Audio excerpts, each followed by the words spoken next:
राजकुमार और बंदरिया की प्रेम कहानी, दोनों ने कैसे काटी वो रातें।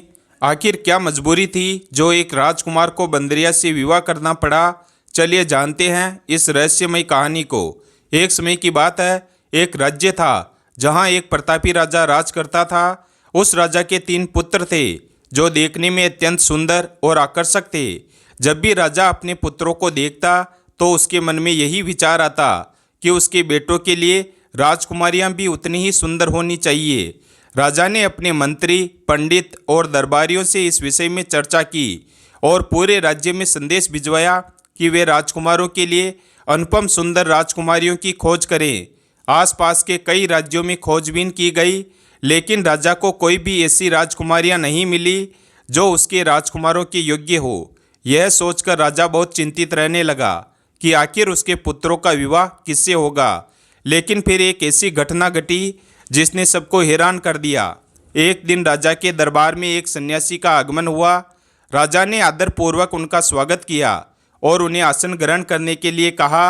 लेकिन जैसे ही सन्यासी की दृष्टि राजा के चेहरे पर पड़ी, उन्होंने तुरंत भांप लिया कि राजा किसी गहरी चिंता में है। सन्यासी ने पूछा, राजन, आपके चेहरे पर चिंता की रेखाएं स्पष्ट नजर आ रही है। क्या कोई समस्या है जो आपको व्याकुल किए हुए है? राजा ने गहरी सांस ली और बोले, महाराज, मेरी सबसे बड़ी चिंता यह है कि मेरे 3 पुत्र हैं और मैं उनके विवाह को लेकर बहुत चिंतित रहता हूँ। मैं चाहता हूँ कि उनके लिए राजकुमारियों का चुनाव बहुत ही सुंदर और गुणवान हो। मैंने पूरे राज्य और आसपास के क्षेत्र में संदेश भिजवाया, लेकिन मुझे कोई ऐसी राजकुमारियाँ नहीं मिली जो मेरे पुत्रों के योग्य हो। यही मेरी चिंता का कारण है। राजा की बात सुनकर सन्यासी मुस्कुराए और उन्होंने अपनी झोली से 3 धनुष बाण निकाले और राजा को देते हुए बोले, राजन, इन धनुष बाणों को अपने तीनों पुत्रों में बांट दो और उनसे कहो कि वे राज्य की सीमा से बाहर जाकर अलग अलग दिशाओं में बाण चलाएं। जहां भी उनका बाण गिरे वहीं की कन्या से उनका विवाह तय कर दिया जाए। यह विधि ही तुम्हारी चिंता का समाधान करेगी। राजा को यह सलाह अजीब तो लगी, लेकिन सन्यासी के तेजस्वी व्यक्तित्व और आत्मविश्वास को देखकर उन्होंने उनकी बात मानने का निश्चय किया। राजा ने सन्यासी की बात मान ली और तीनों धनुष बाण अपने हाथ में ले लिए। इसके बाद सन्यासी वहां से विदा हो गए। राजा ने तुरंत अपने तीनों राजकुमारों को दरबार में बुलाया और उन्हें सन्यासी की सलाह के बारे में बताया। उन्होंने कहा, तुम्हें इन धनुष बाणों का उपयोग करके अलग अलग दिशाओं में निशाना लगाना होगा। जहां भी तुम्हारा बाण गिरेगा वहीं से तुम्हारा विवाह तय होगा। राजा के आदेश के अनुसार तीनों राजकुमारों ने अपने अपने धनुष बाण उठाए और अलग अलग दिशाओं में संधान किया। पहले राजकुमार ने बाण चलाया और वह एक भव्य महल में जाकर गिरा। संयोग से वो महल एक अन्य राजा का था और वहाँ एक अत्यंत सुंदर राजकुमारी थी। दूसरे राजकुमार ने बाण चलाया और वह एक गरीब आदमी के घर जाकर गिरा। वहाँ एक अत्यंत सुंदर, सरल और गुणवान कन्या रहती थी। तीसरे राजकुमार ने जैसे ही बाण चलाया, वह अत्यंत तीव्र गति से जंगल की ओर चला गया और घने वृक्षों के बीच जाकर गिरा। राजा ने पहले राजकुमार के बाण की दिशा में जाकर उस राजमहल को खोजा। जब वह वहाँ पहुँचे तो उन्होंने वहाँ के राजा से कहा, महाराज, मैं अपने पुत्र का विवाह आपकी पुत्री से करना चाहता हूँ। दूसरे राजा ने प्रसन्नतापूर्वक अपनी पुत्री का विवाह राजकुमार से करने की सहमति दे दी। इसके बाद राजा अपने दूसरे पुत्र के बाण को खोजते हुए उस गरीब आदमी के घर पहुँचे। वहाँ जाकर उन्होंने कहा कि मैं चाहता हूँ कि आपकी पुत्री मेरे बेटे की पत्नी बने। गरीब आदमी यह सुनकर अत्यंत प्रसन्न हुआ और सहर्ष अपनी पुत्री का विवाह राजकुमार से करने के लिए तैयार हो गया। अब राजा के सामने सबसे बड़ा रहस्य था, तीसरे राजकुमार का बाण जंगल में कहाँ गिरा था और वहाँ कौन रहता था। राजा अपने सैनिकों के साथ जंगल में अपने सबसे छोटे बेटे के बाण को ढूंढने के लिए निकल पड़े।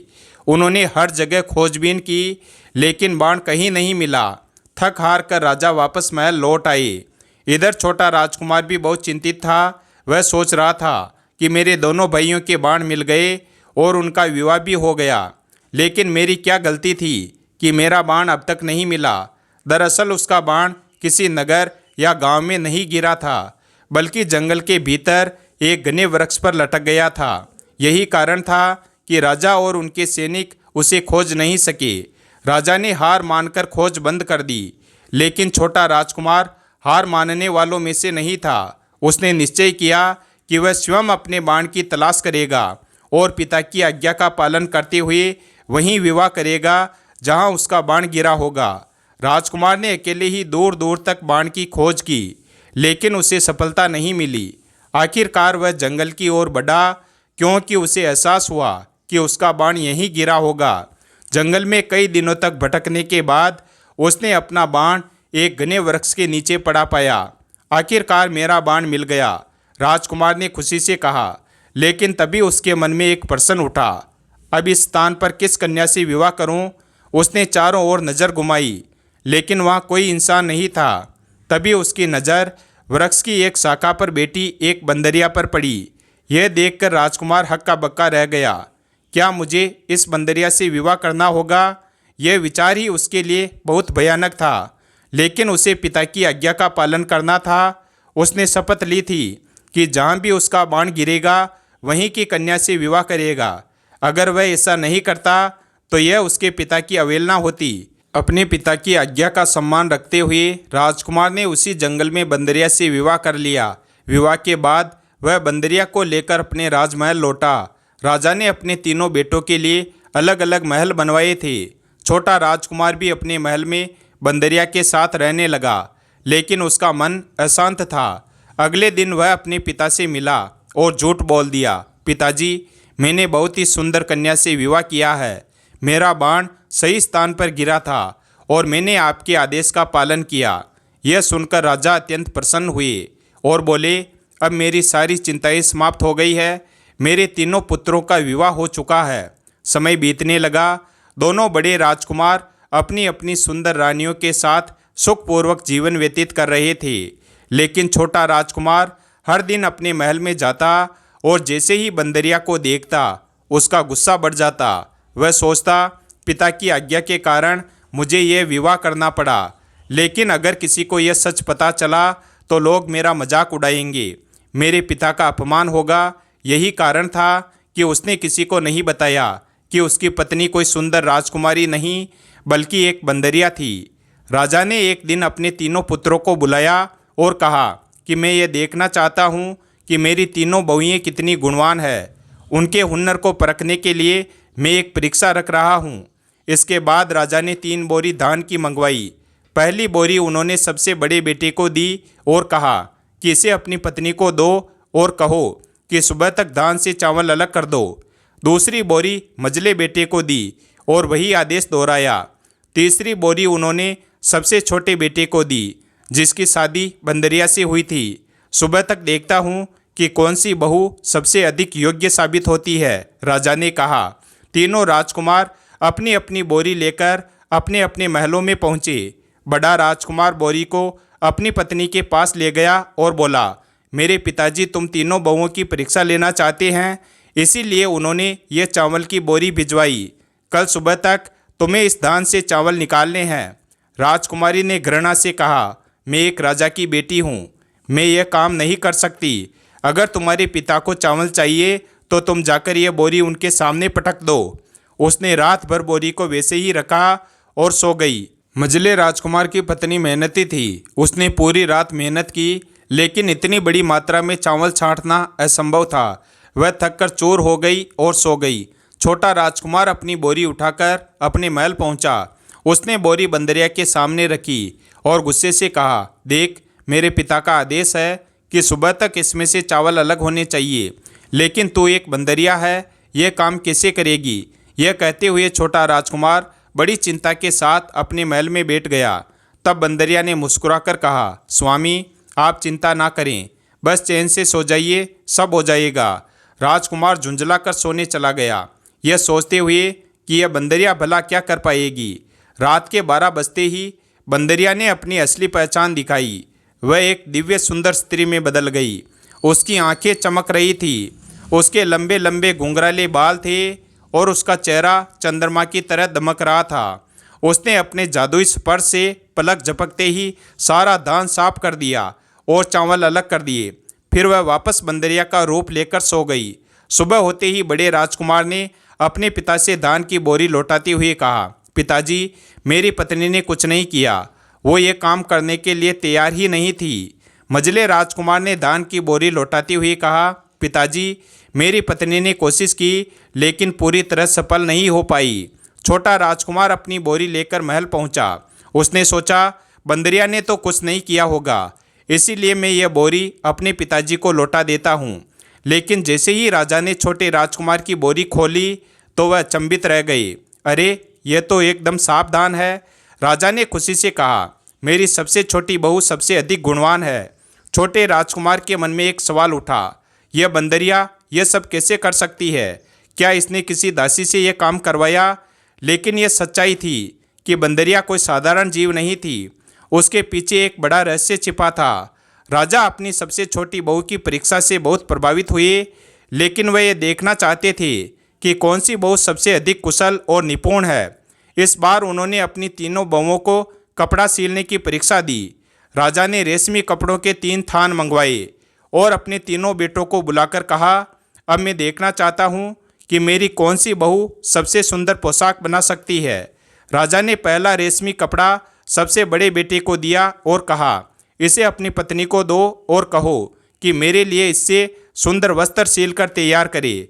दूसरा रेशमी कपड़ा मझले बेटे को दिया और वही आदेश दिया। तीसरा कपड़ा सबसे छोटे बेटे को दिया जिसकी शादी बंदरिया से हुई थी। तीनों राजकुमार अपने अपने महलों में पहुँचे। बड़े राजकुमार ने अपनी पत्नी को कपड़ा देते हुए कहा, ये लो, पिताजी ने कहा है कि इससे सुंदर पोशाक सीलनी है। राजकुमारी हंसकर बोली, मैं एक राजा की बेटी हूँ, मैं सुई धागा क्यों पकड़ूँ? मैं कोई दर्जी नहीं हूँ। तुम यह कपड़ा ले जाओ और अपने पिताजी को कह दो कि वह खुद जाकर दर्जी से सिलवा लें। बड़ा राजकुमार निराश हो गया। मझले राजकुमार की पत्नी मेहनती थी। उसने कोशिश की लेकिन वह सिलाई में बहुत अच्छी नहीं थी। उसने जैसे तैसे पोशाक तैयार की लेकिन वह बहुत साधारण लग रही थी। परंतु वहाँ पर जो मझली बहू थी वह प्रयास जरूर करती थी। छोटा राजकुमार अपने महल पहुँचा और चुपचाप बंदरिया के सामने कपड़ा रख दिया। उसने कुछ नहीं कहा और निराश होकर बैठ गया। राजकुमार को यह बात पता नहीं थी कि वह जो बंदरिया है वह सच में बंदरिया नहीं थी। वह एक सुंदर कन्या थी, क्योंकि रात के 12 बजे के बाद वह दिव्य कन्या के रूप में बदल जाया करती थी। इसके पीछे एक गहरा राज छिपा था जो आपको आगे कहानी में पता चल जाएगा। अपने पति को उदास देखकर बंदरिया ने धीरे से पूछा, स्वामी, क्या हुआ? आप इतने चिंतित क्यों हैं? राजकुमार ने झुंझलाकर कहा, तू एक बंदरिया है, कपड़ा सीलना तेरे बस की बात नहीं है। तू ये काम कैसे कर सकती है? तूने जैसे तैसे करके चावल अलग करवा लिए, लेकिन सच्चाई तो मुझे पता है कि तू एक बंदरिया है और मैं ये बात किसी को नहीं बता सकता क्योंकि हम दोनों की पोल खुल जाएगी। लेकिन बंदरिया के बार बार पूछने पर राजकुमार ने कहा कि अब की बार हमारे पिताजी ने हम तीनों भाइयों को यह आदेश दिया है कि तुम्हारी बहुओं से हमारे लिए एक एक सुंदर पोशाक सिलवा कर ले आओ। बंदरिया मुस्कुराई और बोली, स्वामी, आप निश्चिंत रहिए, सुबह तक पोशाक तैयार हो जाएगी, बस आप सो जाइए।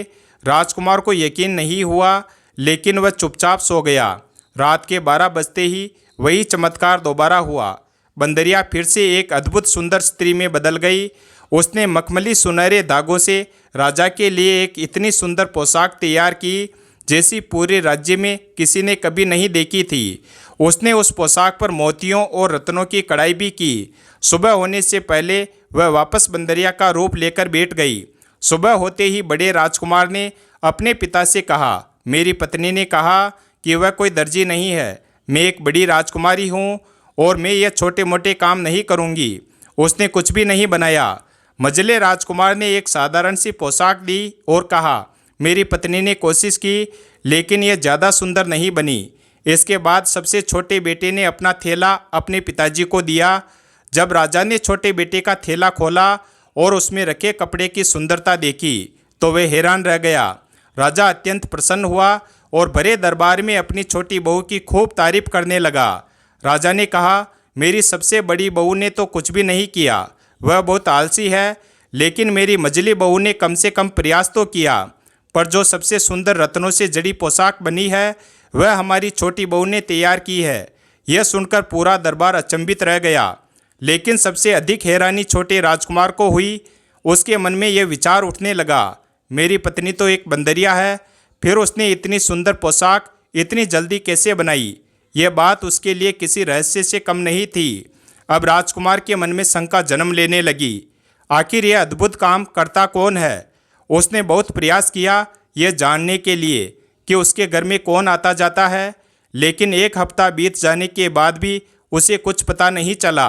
आखिरकार राजकुमार ने निश्चय किया कि अब वह अपनी माँ को यह सच्चाई बताएगा।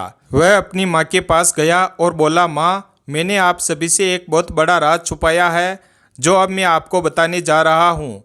उसने आगे कहा कि माँ, मेरी शादी किसी सुंदर कन्या से नहीं बल्कि एक बंदरिया से हुई है। पिताजी ने आदेश दिया था कि जहाँ बाण गिरेगा वहीं मेरा विवाह होगा और इस कारण मेरा विवाह एक बंदरिया से हुआ। लेकिन अब जो घटनाएं घट रही है वे अविश्वसनीय है। कोई रहस्यमय शक्ति मेरे सामने परीक्षाएं रख रही है और उन परीक्षाओं का परिणाम मेरी समझ से परे है। राजकुमार की माँ यह सुनकर चकित रह गई। अब राजकुमार ने ठान लिया था कि वह इस रहस्य की सच्चाई जानकर रहेगा।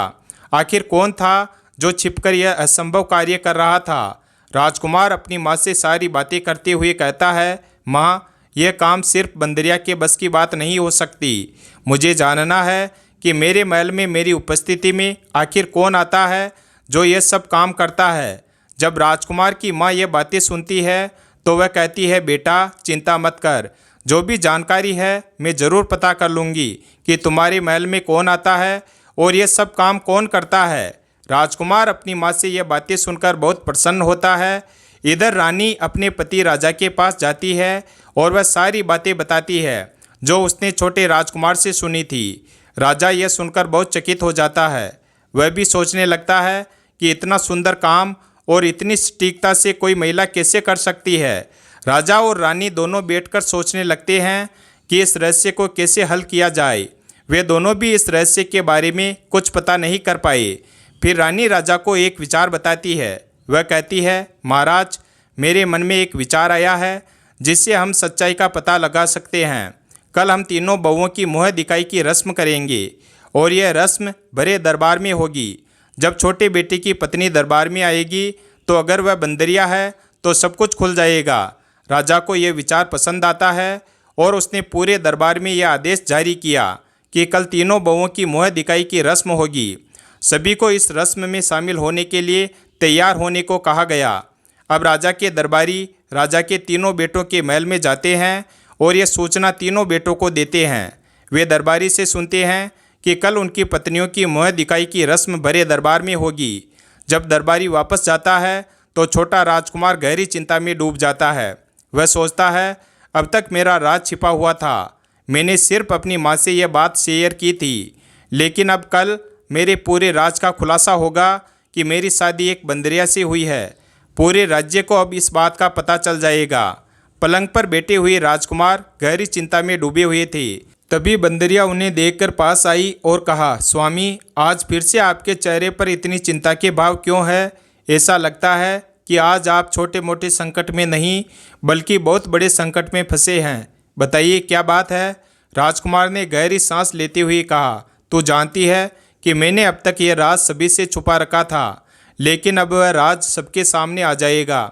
मेरी शादी के बारे में जो राज था वह अब खुलने वाला है। मेरे पिताजी की बदनामी कल पूरे दरबार में होने वाली है। मेरे पिताजी ने यह आदेश दिया है कि कल उनकी तीनों बहुओं की मुँह दिखाई होगी। मेरे दोनों भाई अपनी पत्नियों के साथ दरबार में जाएंगे, लेकिन मैं तुझे लेकर कैसे जाऊंगा? तू तो एक बंदरिया है। बंदरिया राजकुमार की बातों को सुनकर हंसते हुए बोली, स्वामी, आप बिल्कुल घबराइए मत, चिंता की कोई बात नहीं है। राजकुमार चौंकते हुए बोला, तुम ऐसा क्यों कह रही हो? घबराने वाली बात तो यही है। बंदरिया ने उसे समझाते हुए कहा, आप बस अपने पिताजी से यह कहिए कि उनके बड़े बेटों की बहुओं की रस्म दिन में हो, लेकिन आपकी और मेरी मुँह दिखाई रात के 12 बजे के बाद हो। राजकुमार ने बंदरिया की बात मानी और वह राजा के पास गए। उन्होंने सारी बात राजा से कह दी और राजा ने सहमति दे दी। अगले दिन दरबार सज गया। चारों ओर धूमधाम और शहनाइयाँ बज रही थी। राजा के दोनों बड़े बेटे अपनी पत्नियों के साथ दरबार में पहुँचे और मुँह दिखाई की रस्म में शामिल हुए। दरबार में सबकी नज़रें छोटी बहू की ओर लगी थी, क्योंकि सब जानना चाहते थे कि कब रात के 12 बजे छोटे राजकुमार और उसकी पत्नी आएंगे। जैसे ही रात के 12 बजे का समय हुआ, बंदरिया ने अपने पति से कहा, आप पहले अपने पिता के पास जाइए, मैं पीछे पीछे आऊँगी। राजकुमार अपने पिताजी के पास पहुँचे और जैसे ही रात के 12 बजते हैं तो वह बंदरिया, जो पहले एक बंदर के रूप में थी, अचानक एक सुंदर परी के रूप में प्रकट होती है। बड़े दरबार में जब मोह दिखाई की रस्म शुरू होती है तो सभी दरबारी राजा और रानी राजकुमार की पत्नी को देखकर चकित रह जाते हैं। वह बहुत दिव्य और तेजस्वी दिखाई दे रही थी। दरबारियों की आंखें खुली की खुली रह जाती है, क्योंकि इतनी सुंदरता किसी ने पहले नहीं देखी थी। राजकुमार भी हैरान था। उसके मन में यह सवाल उठता है, ये तो वही बंदरिया है, तो ये इतनी सुंदर कैसे हो गई। दूसरी ओर राजकुमार ने सोचा कि अगर बंदरिया किसी दूसरे रूप में आ गई है तो वह जरूर महल में होगी। वह दौड़ते हुए महल की ओर जाता है और हर जगह तलाश करता है, लेकिन बंदरिया कहीं नहीं दिखती। जब वह पलंग पर पहुंचता है तो उसकी आंखें चौंक जाती है। वहां बंदरिया की मोटी खाल पड़ी हुई थी। राजकुमार यह देखकर हैरान हो जाता है और सोचने लगता है, यह कोई मामूली बंदरिया नहीं थी, यह तो स्वर्ग की कोई अप्सरा या परी हो सकती है। राजकुमार सोचता है, अब इस खाल को जला दूंगा ताकि यह बंदरिया फिर से बंदरिया ना बने। राजकुमार ने खाल को जला दिया और जैसे ही खाल जलने लगी, दरबार में वही परी जो राजकुमार की पत्नी बनकर आई थी, वह भी जलने लगी। यह देखकर राजा रानी और सभी दरबारी घबरा जाते हैं। खाल जलकर राख हो गई और राजकुमार की पत्नी भी राख में बदल गई। राजकुमार दौड़ते हुए दरबार में पहुंचता है, लेकिन वहां अपनी पत्नी को राख में तब्दील पाकर बहुत दुखी होता है। उसकी आंखों में आंसू आ जाते हैं और वह सोचता है, मैंने अपनी पत्नी को खुद ही मार डाला। उसी समय दरबार में एक चमत्कार होता है। वही सन्यासी जिसने राजा को पहले 3 बाण दिए थे, फिर से दरबार में आ जाता है। राजा उसे देखकर खुश हो जाता है और दुखी मन से सन्यासी के सामने हाथ जोड़कर खड़ा हो जाता है। राजा सन्यासी से सारी कहानी बताता है। सन्यासी मुस्कुराते हुए कहता है, राजन, घबराइए मत, कुछ समय बाद आपकी बहू फिर से आपके सामने होगी। सन्यासी बताते हैं, यह बंदरिया पहले एक बहुत सुंदर अप्सरा थी। मैं उसी जंगल में तपस्या कर रहा था।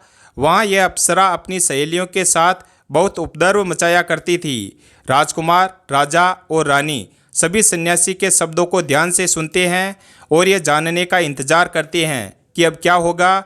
सन्यासी ने अपनी बात जारी रखते हुए कहा, यह अप्सरा पहले हमारे ध्यान को भंग करती थी और इसके उपद्रव के कारण हमारी तपस्या भी भंग हो गई थी। इसी कारण हमने इसे क्रोधित होकर श्राप दिया था कि जैसे एक बंदर उपद्रव मचाता है, वैसे ही तुम भी हमारी तपस्या को उपद्रव मचाकर भंग कर रही हो। इसीलिए तुम एक बंदरिया बन जाओ।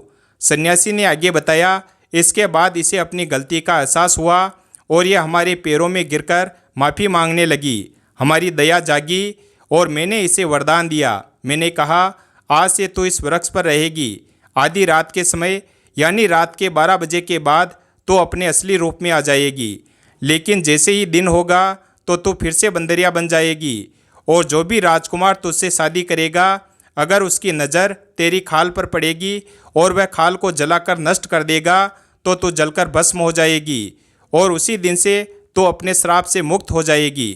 फिर कुछ क्षणों के पश्चात तो अपने असली रूप में आ जाएगी। सन्यासी की बात खत्म होने के बाद कुछ ही देर में वह सुंदर स्त्री के रूप में दरबार में प्रकट हो जाती है। राजकुमार खुशी खुशी अपनी पत्नी के साथ अपना जीवन बिताने लगता है। इस तरह वह बंदरिया अपने श्राप से मुक्त होकर अपने असली रूप में वापस आ जाती है। वीडियो अगर पसंद आया हो तो वीडियो को लाइक करें और हमारे चैनल शिव भक्त को सब्सक्राइब करें और अपने दोस्तों के साथ शेयर करें और कमेंट करके बताएं वीडियो कैसा लगा। धन्यवाद।